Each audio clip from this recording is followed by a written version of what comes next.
Okay, good afternoon, everyone. Good morning, good evening, depending on where you are listening from.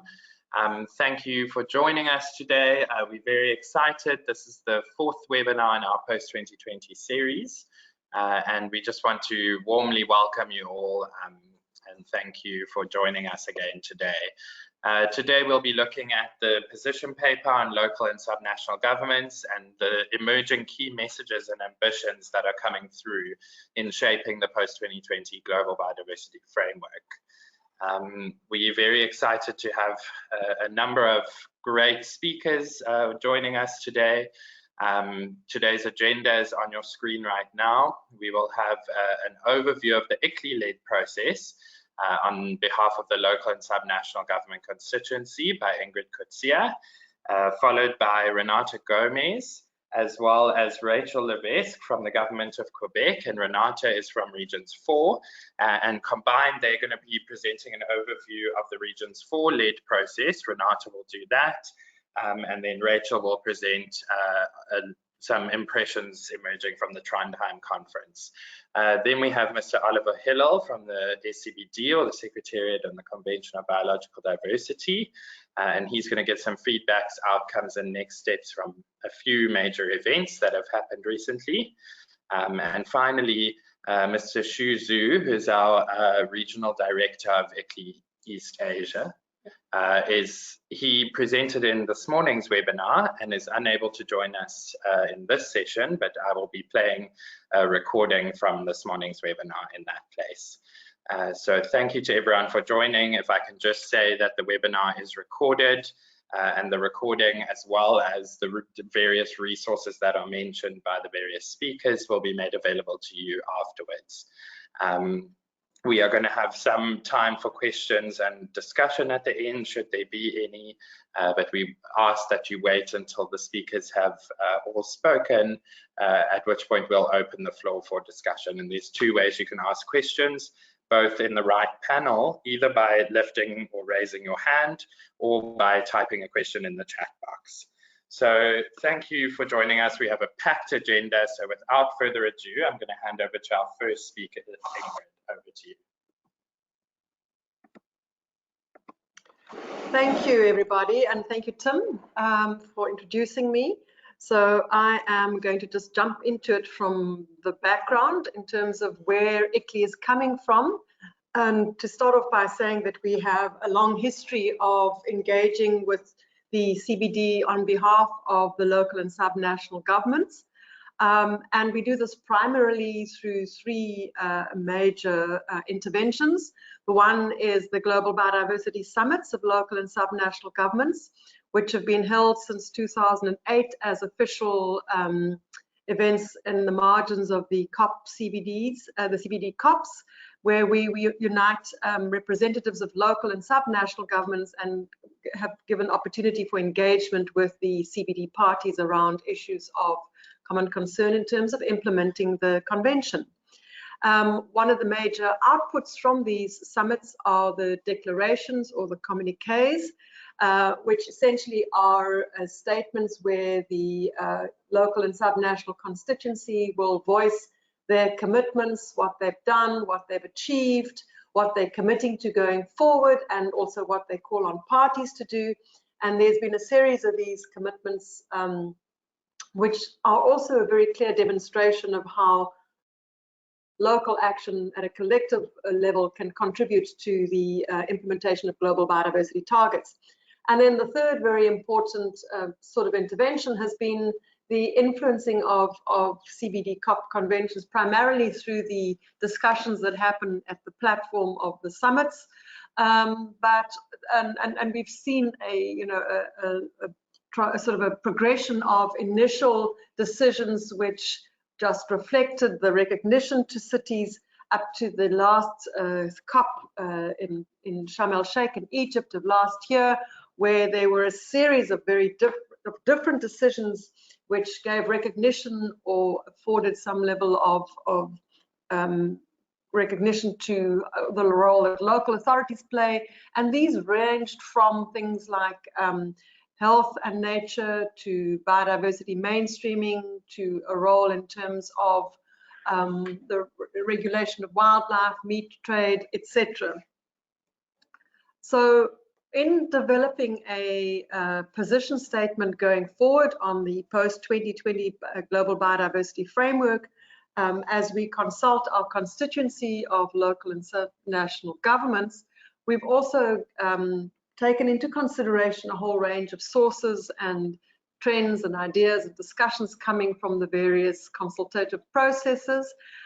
These include the communiques that come from the Global Biodiversity Summits, as I mentioned, the most recent one being the Sharm el-Sheikh communique from last year, but also one more recent one, which is a document that was developed as recently as June from a conference of experts and academics and city representatives and artists from all over the world got together in Paris, and that resulted in the common roadmap for cities, metropolitan areas, local and subnational governments towards living in harmony with nature, which is obviously the vision going towards 2050.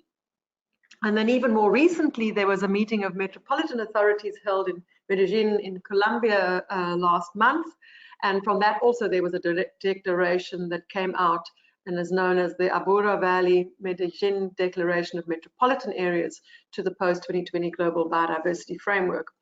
And in addition to those documents, obviously also the past COP decisions are important. The existing plan of action on subnational governments, cities and other local authorities, which was adopted in Nagoya in October 2010.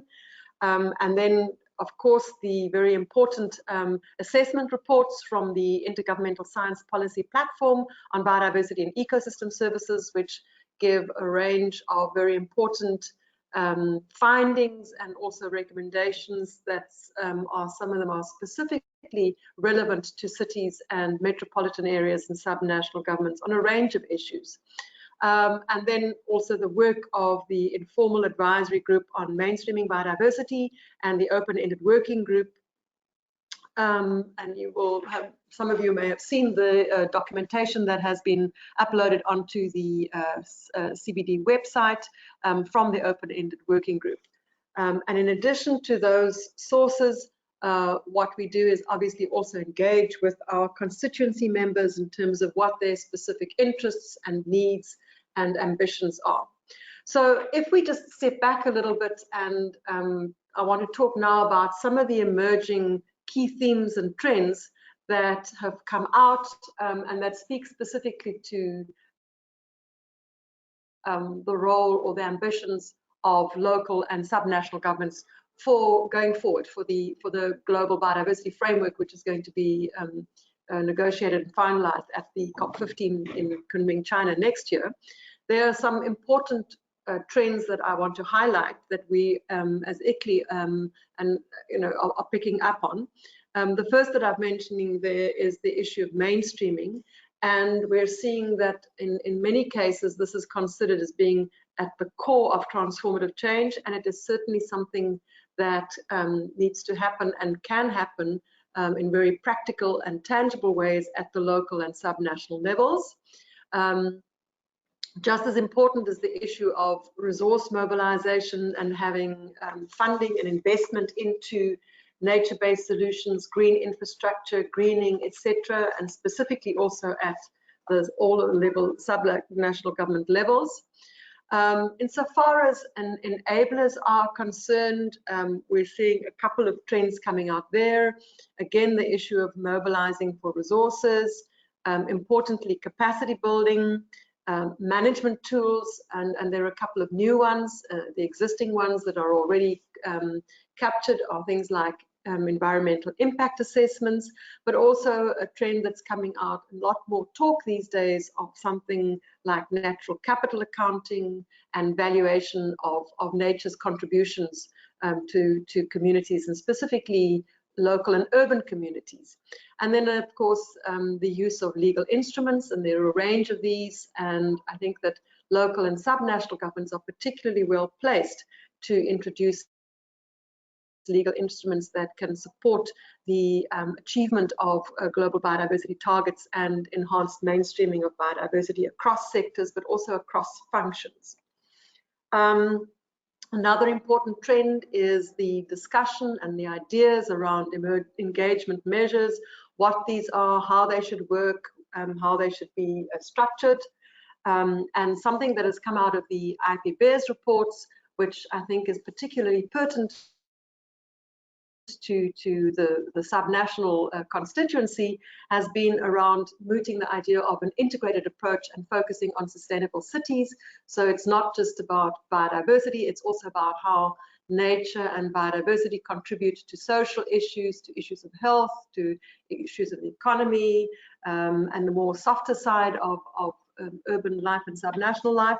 And we're seeing 4 sorts of themes come out there, the one being urban planning.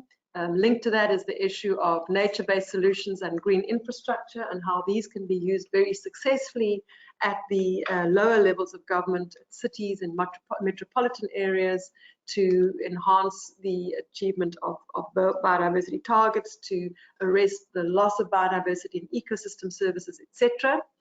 And linked to that is the need to reduce the impact of cities. And then finally, the question of enhancing access to urban services for a good quality of life. And all of these, the golden thread with all of these is that we're talking about improving sustainability of cities and an integrated approach to how we manage and work with nature and biodiversity in our urban and metropolitan and regional contexts. Something that's also come to the fore is the question or the point of voluntary commitments. And these the discussion here is not just around voluntary commitments at the level of the parties, but certainly also at all levels of subnational government. And linked to that is the very important issue of measuring what we've committed to, what we've achieved, what the gaps are, where we still need to focus on.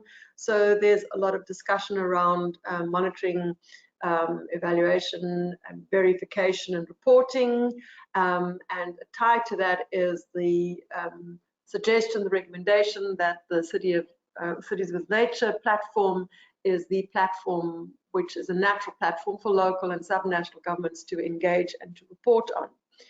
Insofar as goals and targets are concerned, there's a lot of emphasis on having smart targets. And whereas the goals, the proposal or the suggestions are that goals focus on issues of biodiversity status and biodiversity health, the question of biodiversity loss and how to arrest this, to stop this, and to enhance ecosystem services and biodiversity, those are specifically sort of focused in terms of targets. That's where the emphasis is lying. And then, of course, there's the link to that is what are the sort of enabling actions that are needed and conditions that are needed to achieve targets and to achieve goals. And this cuts across all sectors, but also all levels of government, and including when we talk about targets and things, also the civil society, urban communities, local communities, indigenous communities, women's groups, gender, etc., but also very importantly the private sector and the investment sector, so businesses and financing institutions.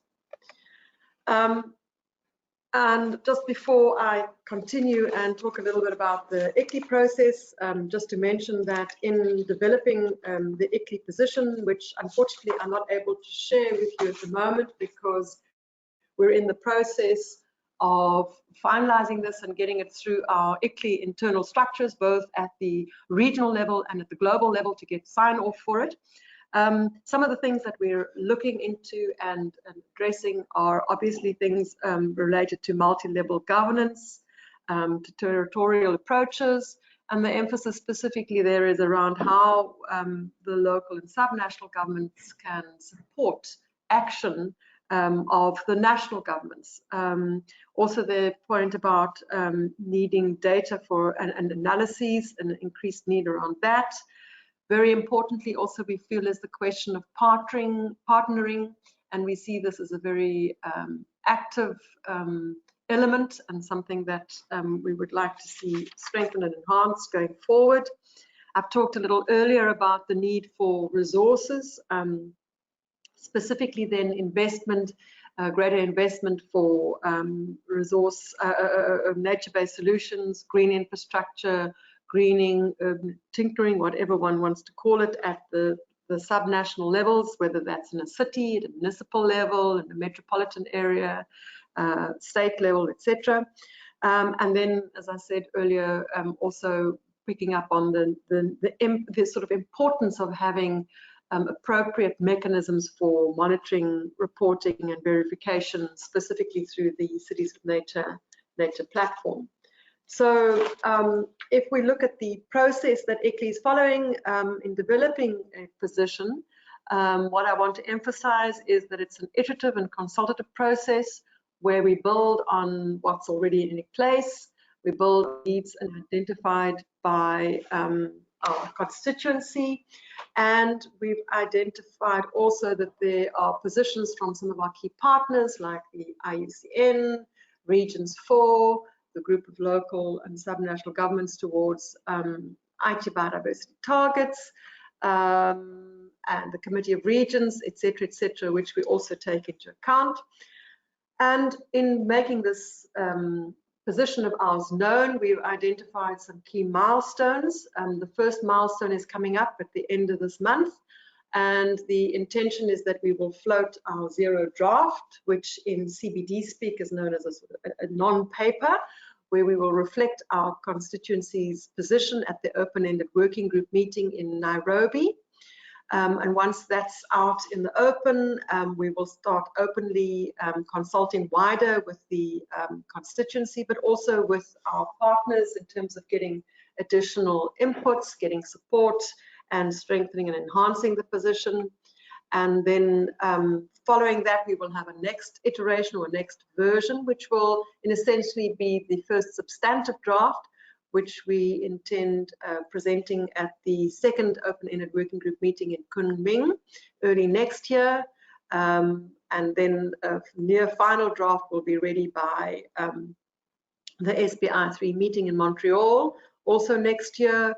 And then we will also discuss the draft at the IUCN World Congress in June of next year. And we want to have it all finished by ready by the third open-ended working group meeting in July 2020 in Bogota.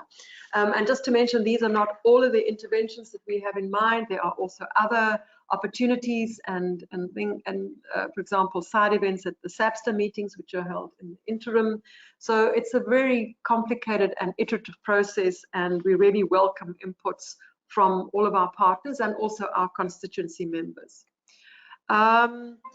And then just to also say that in this process, we obviously, besides working with our partners and our constituencies, also working closely with the SCBD, the Secretariat. And very excitingly, we can announce that we have a champion or a front runner of our campaign in the person of Mayor Plante from the city of Montreal in Canada, and we will be having a press release about this within, I think it's 2 weeks' time. We have a detailed plan of action for how Mayor Plante will, as the sort of ambassador or of the local biodiversity campaign, what she will do, when she will do it, what interventions, in addition to the biodiversity, the sort of CBD type interventions also at the climate platforms. And we are, in addition to that campaign, we will continue having our regular webinar series where we will also welcome further inputs, and we will keep the participants of the webinar series updated to how the position paper is developing, as the iterations come out. And once it is in the public domain, so as from next month, we will have the different versions available on our website. And finally, just to say that we certainly welcome inputs from participants already from this webinar. So if there's anybody that would like to make a contribution or to raise a point that they feel we should take up, please put this in writing to us in an email. I will give you the email address now by Thursday of next week. And there is our email address that you can use to submit your inputs. And Tim, with that, I will say thank you very much and hand back to you. Great, thank you, Ingrid. I think for the purposes of time, we're going to dive right into the next presentation. So as I mentioned before, we're very grateful to have Renata Gomez from Regions 4 on the line, and she's going to talk a little bit about the subnational process that Regions 4 has been doing. And she will also introduce Rachel Levesque from the government of Quebec, who will talk to the Trondheim conference. So Renata, thank you so much for joining us, and over to you. Hi team, hello everyone. Thank you for the invitation once again. It's our great pleasure to share with the audience the plans to build this biodiversity roadmap from here to 2020 for subnational governments. I will very briefly introduce the objectives of my presentation.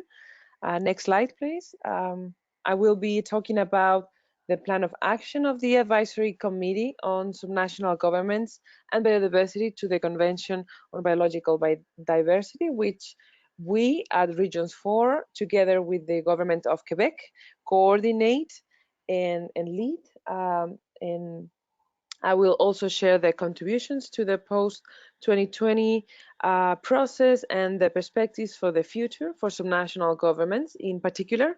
And finally, the Advisory Committee's members' ambitions to the post-2020 era and how subnational governments are creating momentum to realize and materialize these ambitions.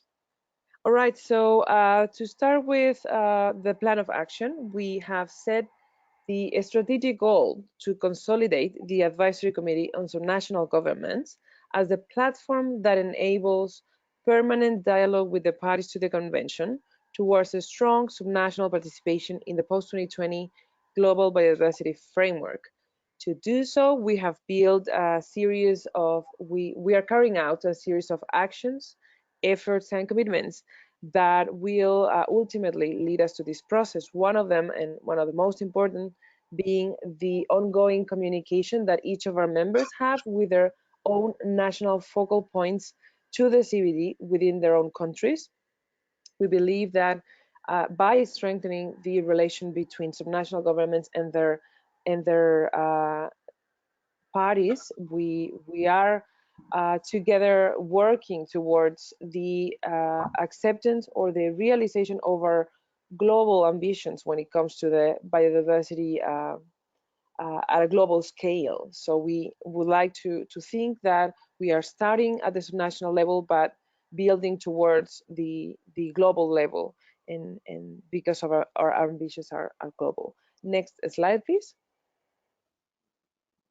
So to be more specific about the contributions that we have been submitting to the whole post-2020 process, we submitted in mid-April some comments to the initial discussion document on the global biodiversity framework, more specifically on the structure of this framework. We suggested the parties and the SCBD to consider the importance of vertical mainstreaming and cooperation with subnational governments as key partners of the parties to the convention.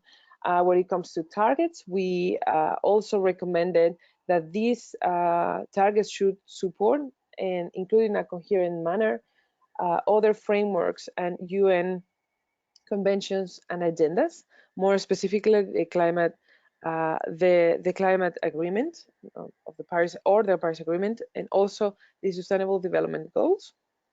When it comes to implementation and the NBSAPs, we also recommended that the new biodiversity framework should consider the importance of having global sources of technical cooperation, financial resources, and tools specifically oriented to subnational governments' actions, need, and specific characteristics. We believe this to be critical because, as Ingrid mentioned, the scope of action, and as Oliver even mentioned in his presentation in the morning, the scope of action of subnational governments is different to those of cities and those of local and municipalities. So it's important to recognize that this uniqueness of a scope of actions. Next slide, please.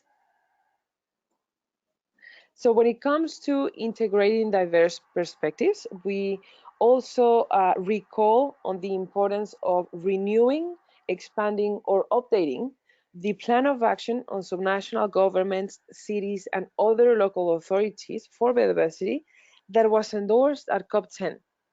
So by renewing this commitment, this plan of action, the SCBD and us as stakeholders would be recognized as key actors in the new framework for biodiversity, and also we would somehow recognize the actions we have taken so far to build and reach and complete somehow this plan of action, which has a deadline of 2020, as you know. We also made comments on indicators and communication and outreach. We believe indicators should be specific, measurable, and realistic, of course, but also should ensure the applicability of these indicators at the subnational level. As I mentioned before, subnational governments are often the implementators of these actions and plans, so it's important to consider them as these indicators also at the subnational level. Communication, again, public awareness and raising awareness with civil societies also, we find it also to be key. Next slide, please. Thank you. So I will now, for this specific part, I would like now to invite Rachel Levesque from the Government of Quebec, who's also co-coordinator of the Advisory Committee on Subnational Governments, to join me and share with you the conclusions from the Trondheim conference, since they Quebec attended firsthand this past July. Rachel, welcome, and the floor is yours. Thank you very much, Renata. Thank you all. It's my pleasure to be here this morning or this afternoon to discuss the conclusions from the Trondheim conference. And I'll speak on behalf of Monsieur Jean Lemire, Quebec's envoy for climate change and Nordic and Arctic issue, who, as Renata mentioned, is co-coordinating the Advisory Committee on Subnational Government and was representing it during the Trondheim conference. So we had several occasions to discuss with Monsieur Lemire on his impressions of Trondheim and what were the key elements he took from the meeting. So I'll share a few with you today. How can I say, we see a continuum, you know, from the online consultation, the regional consultation. So the key messages are starting to be the same, but I think that they're getting more and more precise. So for example, I think that we've seen in all the consultation and regional consultations that how there's a will to find and create synergies with the other UN conventions, for example, Paris Agreement, but also the 2030 Agenda for Sustainable Development. And also, you might add that there's also a lot of synergy to create with other themes as well. So I think that the links with SDGs and climate are being explored, but there's also synergies to create, for example, on the impact on food, agriculture, public health. There's a lot of synergy to create with the FAO, and according to the envoy, this can greatly help the convention in terms of communication and public awareness. So that was a lot of the discussion in the first days of the Trondheim conference were on these issues. It is clear that the ambitions is very high, and you might have that even a bit more than what was observed on the climate sphere before the Paris Agreement. So you see this sense of urgencies, of momentum that needs to be taken. But however, he said that there was, you can already feel some disproportion of ambition. So according to him, we'll see it more during the first meeting of the open-ended working group, but some parties and other actors are very ambitious, but other players might slow down the general ambition. So people were interesting to see how, you know, the differences of ambition will turns out in the upcoming meetings. Also, the private sector was well represented during Trondheim, and it was interesting to see how ready to be ambitious they are as well. However, the general message they tend to share during their presentation is that they want us to be more clear in regards of what do we want from them, what are the engagement, how do we want them to contribute. They don't understand very well how to be linked with the current RHC target, and they wish to have a clearer and simpler indication how they can contribute. So, and they were very discussing the SMART targets, for example. I think for them it's always easier to have quantitative targets that they can, you know, address. The question of the financing and resource mobilization always remains the elephant of the room, if I might say, and we observed it as well during the Nature Champion Summit that was held in Montreal during the spring. Here again, the envoy said that the discussion were very similar to the one leading to the Paris Agreement, and some of the ideas are always also similar to the climate change one. And in terms of the integration of the national government, cities and local authorities, according to him, it seems more and more granted by the parties, and he thinks that now we are at the, you know, now what moment? What are we willing to do? What are we willing to concretely contribute? And there's a sense that all of the parties now have the best intentions, and everyone is very motivated, and the ambition is there. But I think that now people are counting of concrete action, and I think that they want everyone to be more specific on the message and the engagement. So those were the key elements that he shared with us. So I hope that this is useful, and if you have any question, I'll be happy to answer them at the end of this presentation. So thank you very much. Great, thank you, Rachel. We really appreciate you joining us. Thanks, team, and thanks, Rachel. And just to wrap this presentation up, I would like to very quickly go over these 4 points that we are still, as the advisory committee, working on to create this momentum and to respond to this, to the party's request to this.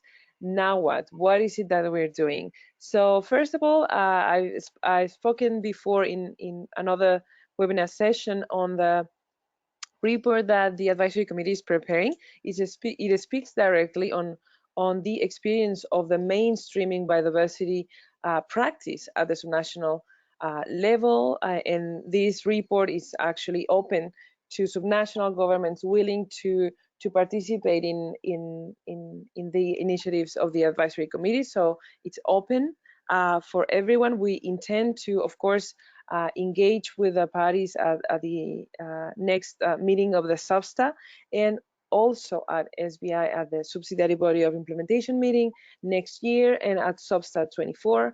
Of course, the most upcoming event, the open-ended working group meeting, we will be there also, like Rachel said, presenting through our through the special envoy, Mr. Lemire, presenting the key messages and inviting the subnational governments to join the advisory committee in these efforts.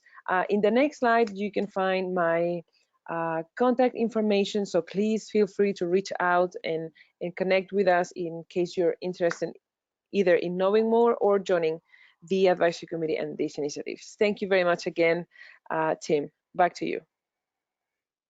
Great, thank you, Renata, and thanks to both you and Rachel. We so appreciate the support and partnership with Regions 4, and thank you for highlighting, some of the many synergies and linkages between the ICLEI-led and the Regions 4-led process. So without further ado, we are very lucky to have Mr. Oliver Hillel with us today. And he is going to present the recording that I played this morning, but for the audience this afternoon, we have his presentation with us. So Oliver, thank you for joining us, and over to you.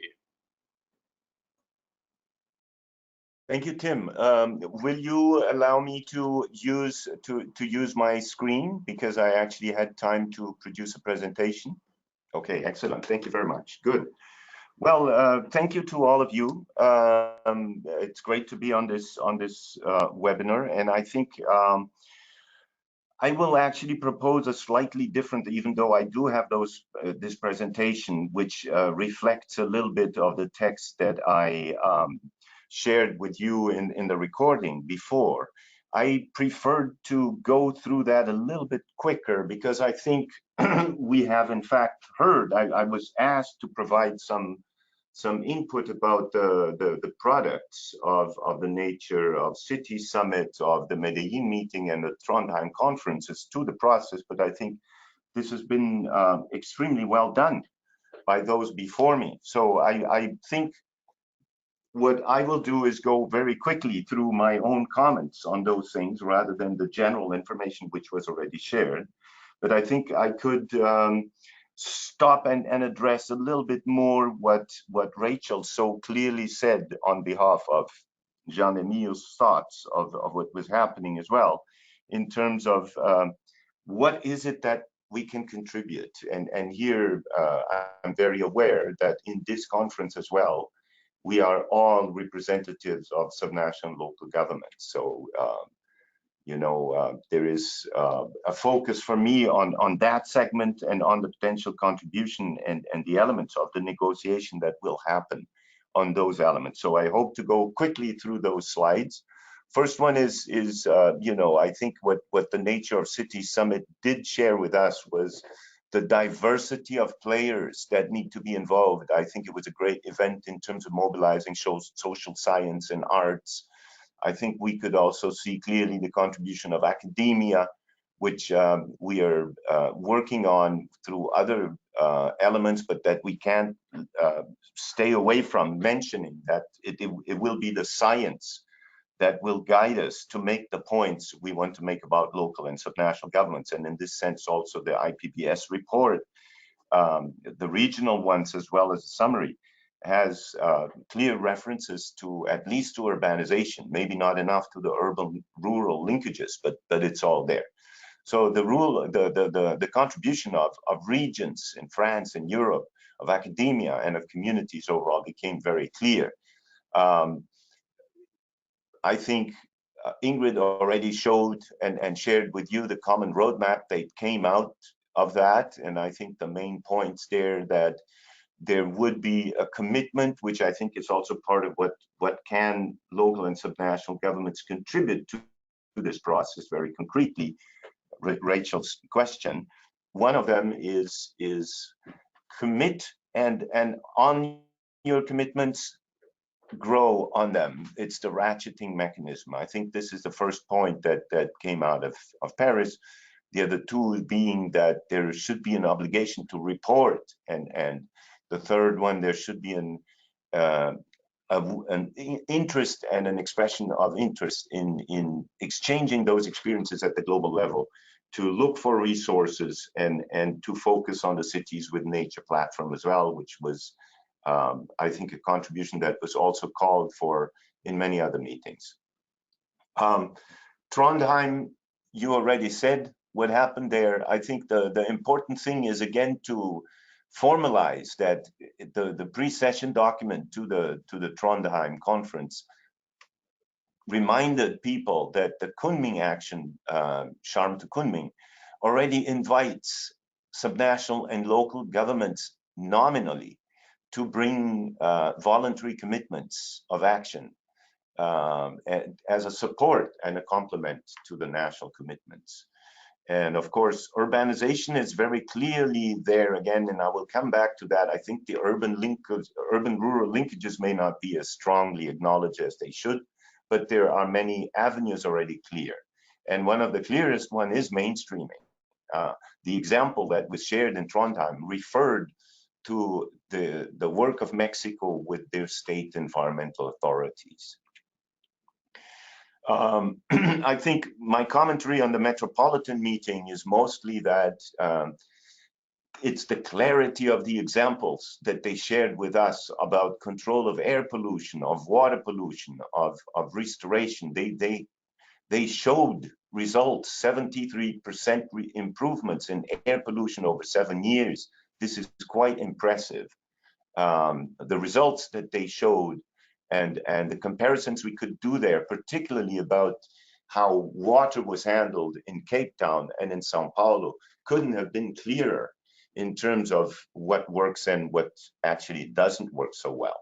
So there were very rich discussions there, and I think the most noteworthy was that it complemented the roadmap of Paris by particularly focusing on the contribution of metropolitan areas, our voluntary bodies, bringing together municipalities that share a same source of water and food and the same situation regarding air. So it's such a clear statement. This statement will be taken through the Metropolitan Authority of the Aburrá Valley and Medellin, will be taken to the Colombian Foreign Affairs and Ministry of Environment, and they will be invited to present it at the summit in Kunming. So this is good news because it shows us that metropolitan areas will be included as an important player. I think this is the point where I come back more to what it is that we can imagine and how it will be brought up. I think if we look at what concretely could be the answer for the next, let's say that if in Trondheim people heard, okay, we know that cities and subnational governments will play an important role. Now, what is it exactly that you want to contribute? I think we have to consider two things. One is the formal aspect of the Convention on Biological Diversity and other multilateral environment agreements that we want to influence. There is a clear procedure, and both ICLEI and Regions 4 are very aware of it, as is Aichi as well, with goals. So all of you have already been very successful in bringing that. I think what needs to be in the convention's post-2020 group as well, document, as well as on the documents regarding mainstreaming and capacity building and resource mobilization. And please don't forget a group that is beginning silently, that's called the group of review, which is the one looking at indicators. So that one will also need to be, there needs to be work on the indicators. We have just received confirmation that Singapore will hold in October a meeting of the city's biodiversity index, and I think that's an important component as well. It's an articulation with science and with indicators. So we want to see text there. We want to see a reference of the plan of action because it exists. The plan of action, I had a very good discussion with Kobe the other day, and we feel that it is still very good. There's a lot of good information there, but it might need a reshuffling. We might need to reorder it. We might need to make it a little stronger, considering that it was done at the time with no real experience of what was possible to be done. So I think it's a review of that plan of action is in place. But I think maybe the most important is to have an engagement mechanism. We need an engagement mechanism beyond the one that is, because at the end of it, in COP, there is still parties talking, and then there is still an opportunity or two for a governor or a mayor that is a host to address the parties, and then it's parties talking, and then there is the meeting of the summit. that's it. This cannot be enough from now on. We need equitable platform where subnational and local governments, each in their capacity, and I think this is the last point here, every one of them in different levels, the urban level focusing on consumption more than anything, and on how to design and plan cities that are truly green inside and outside towards their consumption footprint. And then look at the things that urban-rural linkages can create through the larger groupings of municipalities. Food security, clearly air quality and water security, we see that those are things that these groups and none other can do well. The connectivity of the whole structure that is close to cities. And then at subnational level, clearly, the management of land and seascape, the incentives for its sustainable use, and the creation of incentives is extremely important, economic incentives. Very often subnational governments are the ones that define taxation of goods and services, and therefore they can create all kinds of incentives for operations of business. Disaster risk reduction very often is very important as well. And the creation of businesses and investment opportunities for green economy and for circular economy. So I think if we look at this engagement mechanism, could be arguably the second very important element. The last one, on the side of the CBD itself, that we need to bring into the text. So first is a review to say the plan of action was great, but it needs to be improved. Here is an improved plan of action, please adopt it. Second is, this is not enough, you need to engage us. We need to have an equitable platform where we can talk about a program of work, targets, most of them related to mainstreaming, and a verification and a funding mechanism to make that happen. And speaking of that funding, I think maybe that's where a special emphasis should be put. I think it is important to note the contribution of subnational and local governments from two perspectives regarding resources. First is that they are already financing biodiversity to a large extent. We have one of the scientific aspects that we would like to see is how much of a consolidated budget in a national budget actually is spent and managed, if not decided, by local and subnational governments when it relates to biodiversity. What is the aggregated investment in restoration by subnational and local governments as compared to national governments? I'm willing to bet that it is a multiple of the global amount invested by national governments. It is 3 or 4 or 5 times larger. But we need to measure that, and then once we have that, we need to also require the funding that enables that action. That's one point. And the second is the funding that allows for cooperation at that level. We need funding for decentralized cooperation at local and subnational levels. I think beyond the conference and beyond the CBD, we need to look at projects. I think in this sense, the urban levels are more advanced. We already have ICLEI, we already have the GEF7 Sustainable Cities Impact Program. We have learned now that UNEP is the implementing agency for that. In parallel, and that's good news, the World Bank's Global Partnership for Sustainable Cities will continue operating and will source investment in sustainable cities separately from the GEF7. So we have basically GEF7 and GEF6 investments as different packages, which is very good for us. So I think in terms of the cities, we already have ICLEI projects in the pipeline, and we have one beautiful project running. I think we need to have the same request. We need to scale this up. We need to have global projects like that, but I think we need the same level of request for subnational governments. We need to make sure that the competences of subnational governments are covered by specific projects as well. So I think that's those are my points that I'd like to share with you, and I look forward to the discussion. Thank you.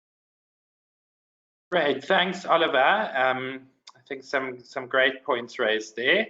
And without further ado, I'm going to move to the recording of Xu from this morning's webinar. Okay, thank you, Tim. Could you hear me now? Yes. Thank you. Okay, good. Thanks. Good morning, good afternoon, good day, everyone.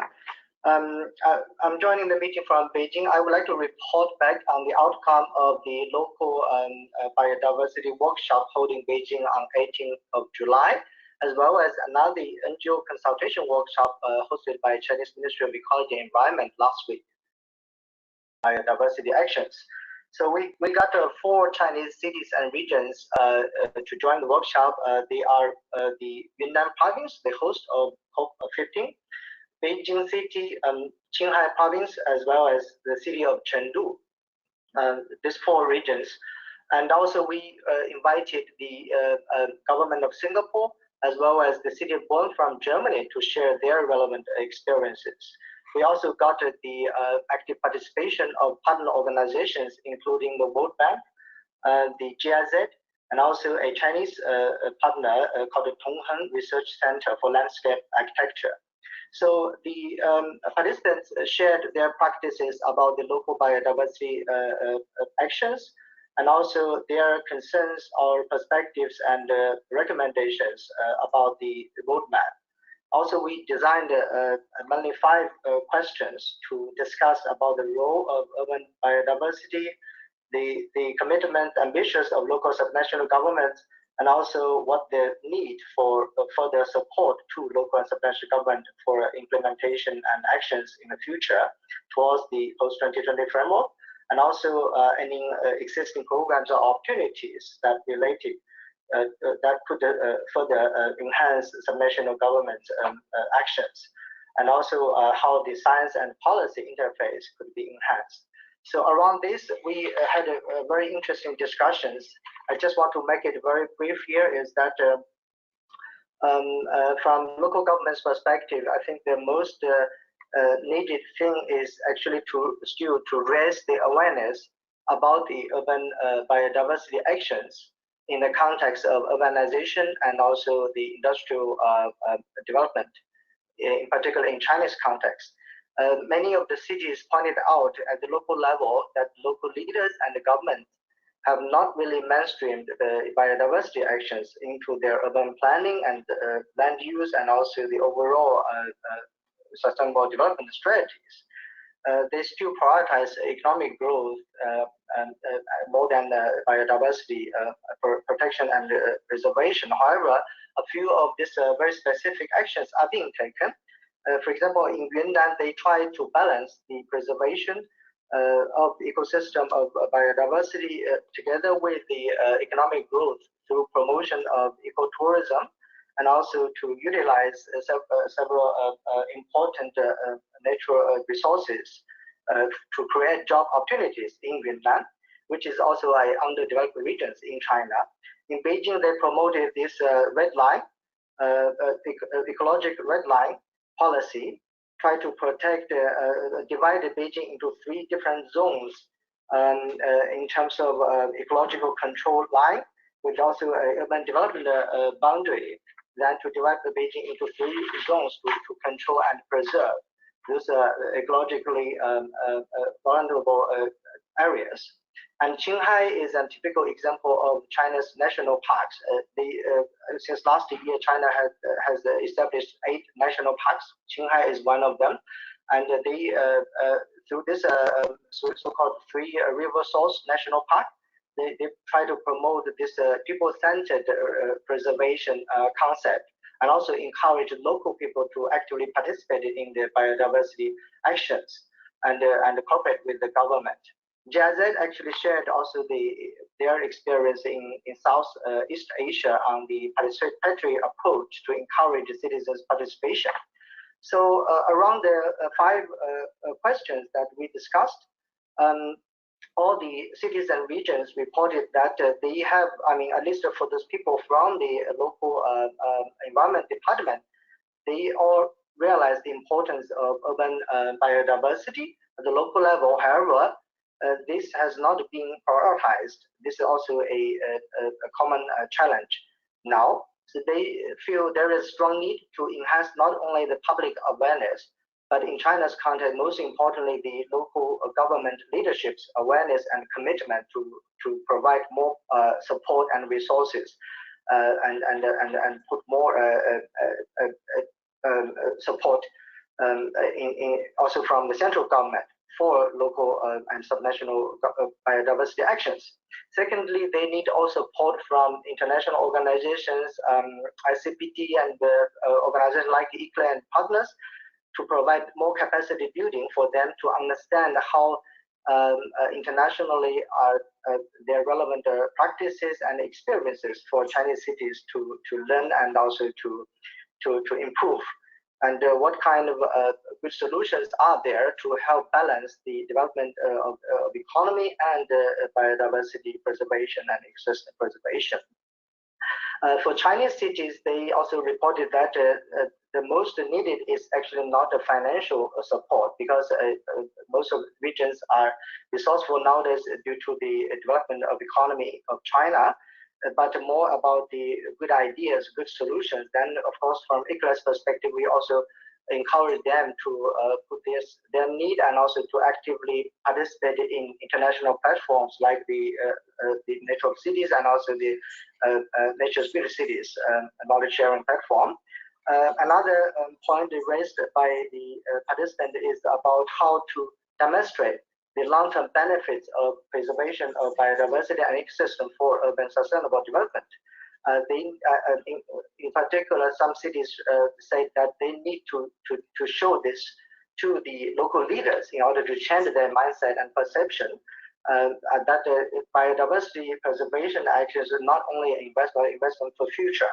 So World Bank made a comment that saying that they are doing a project for China, a technical assistance project for China to help some Chinese cities to do the natural capital and system.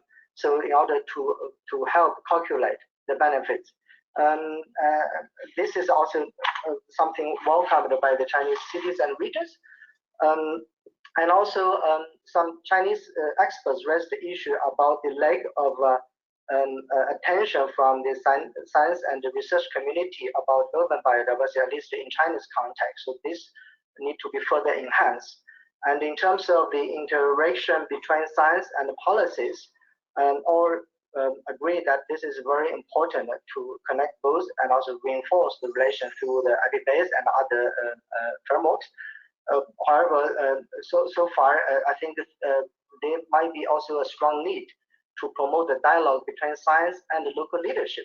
So not only to bring the technical or working level staff from government to have interaction with the science community, but also to promote this science knowledge and scientific conclusions, evidence about the long-term benefits of biodiversity protection to the local leadership and also to the national government. So that's the result of the workshop.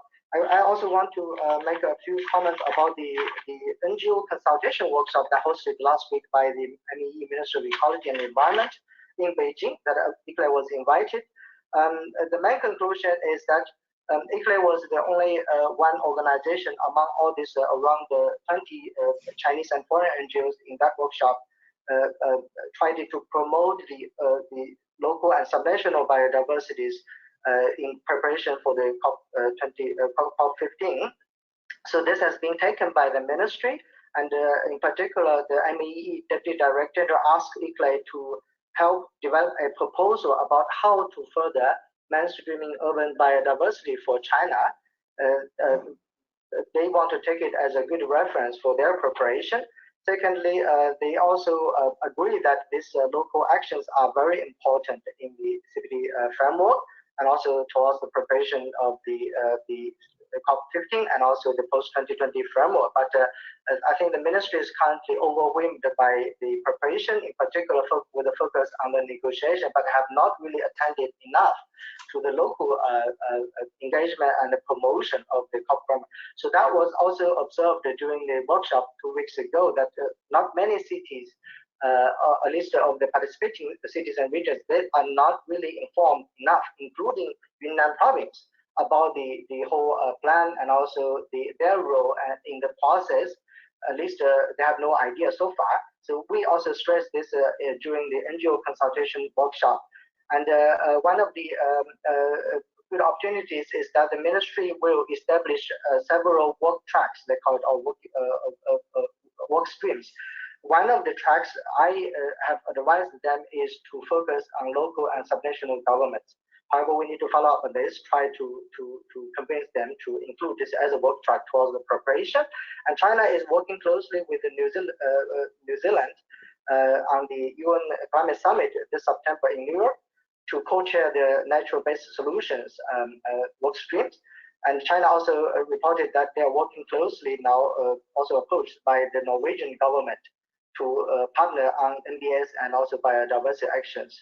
I hope that this for this that our partnership, all the local stakeholder, subnational diversity actions stakeholders could be also involved. From our side, our team will work closely with other ICLEI offices, CBC, and also CBD and other partner regions to try to tap these opportunities, try to follow up to move forward. Thank you. Okay, so thank you to everyone for joining us.